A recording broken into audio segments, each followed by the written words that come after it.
Bonjour, je m'appelle Sylvie Bergeron, je suis psychopraticienne et animatrice et formatrice en constellation familiale. Dans cette première vidéo, je vais aborder la question de la place dans sa famille d'origine avec le regard des constellations familiales. Tout d'abord, l'enfant arrive dans un système familial, dans une famille qui a une histoire. Une histoire des membres dont certains sont connus, d'autres reconnus, et certains sont exclus, voire complètement ignorés. C'est une famille dans laquelle il y a également des secrets, parfois des non-dits, évidemment des forces, des talents, et également des blessures liées à son histoire. Ce qui est important de savoir, c'est que l'enfant arrive dans un certain ordre. C'est la première loi qui est exposée lorsqu'on aborde les constellations familiales, à savoir l'ordre de la hiérarchie. L'enfant arrive dans un certain ordre. Le premier ordre qui paraît évident à tout le monde, c'est qu'il arrive après ses parents, évidemment.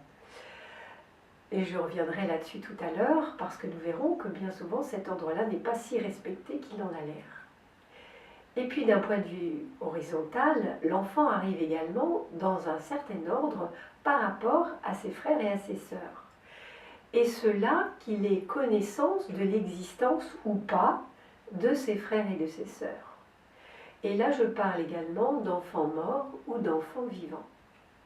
Donc l'enfant arrive dans un certain ordre. S'il est par exemple le deuxième dans une fratrie, peut-être que le premier est vivant, mais il se peut aussi que le premier soit une fausse couche, ou bien que ce soit le premier enfant d'un des parents issu d'une autre union. Les désordres dans la famille vont apparaître quand l'ordre de la hiérarchie n'est pas respecté. Par exemple, l'enfant se croit le premier, parce qu'on lui a dit qu'il était le premier. Or, par exemple, il y a deux enfants issus de fausses couches, deux fausses couches qui le précèdent. Eh bien, dans la réalité, l'enfant va avoir énormément de mal à prendre sa place, qu'il ait connaissance d'ailleurs ou pas de ces fausses couches dans son système familial. En réalité, il est le troisième, bien qu'il ait un rôle de premier. Et inconsciemment, l'enfant sait qu'il est arrivé dans une matrice où il y a deux petits qui n'ont pas pu rester. Et toujours inconsciemment, l'enfant est porteur de la blessure des parents et notamment de la mère d'avoir perdu les enfants.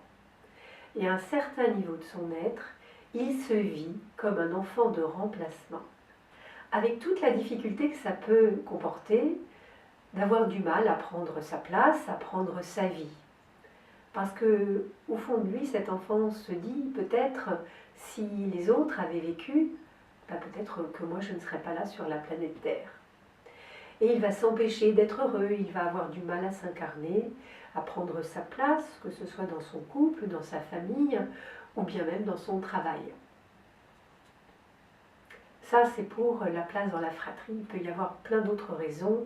Par exemple, s'il y a eu un enfant issu d'une autre union et que pour une raison ou une autre, l'enfant n'est pas pris en compte, l'enfant est exclu parce que le couple précédent est en conflit, eh bien l'enfant va avoir du mal à profiter de sa place parce qu'un autre enfant aura un destin plus difficile que le sien.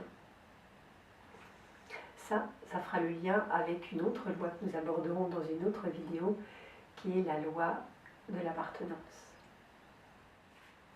Une autre problématique qui s'observe dans les familles, c'est que les rôles entre les parents et les enfants sont inversés. Alors qu'est-ce qui amène un enfant à considérer que son rôle est inversé au sein de la famille? Eh bien, par exemple, l'enfant est amené à prendre en charge son parent pour une raison ou une autre. Peut-être que le parent est malade, dépressif, handicapé, peut-être simplement que le parent est issu de l'immigration et a du mal à s'insérer dans son nouveau pays. Et quelque part, l'enfant est amené à prendre en charge d'une manière ou d'une autre son parent.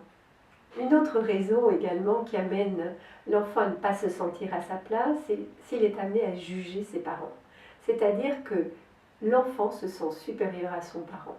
Il peut se sentir supérieur intellectuellement, il peut se sentir supérieur socialement, il peut juger les attitudes de son parent, la façon dont il a été éduqué, la culture de ses parents. Et le simple fait de juger son parent le positionne dans un rôle qui n'est pas le sien, c'est-à-dire comme s'il était en position haute par rapport à son parent. Et ça, comme ça ne respecte pas l'ordre de la hiérarchie, l'ordre chronologique d'arrivée dans le système familial, quelque part l'enfant se le fait payer par des façons, des stratégies d'auto-sabotage. Nous aborderons la question de l'appartenance dans une autre vidéo. Ce que je vous invite à découvrir dans une prochaine vidéo, c'est la place, l'ordre de la hiérarchie et donc la place, cette fois-ci au regard de la famille que vous allez construire avec les enfants et le nouveau partenaire de vie. Je vous remercie de m'avoir écouté dans cette vidéo et je vous dis à très bientôt.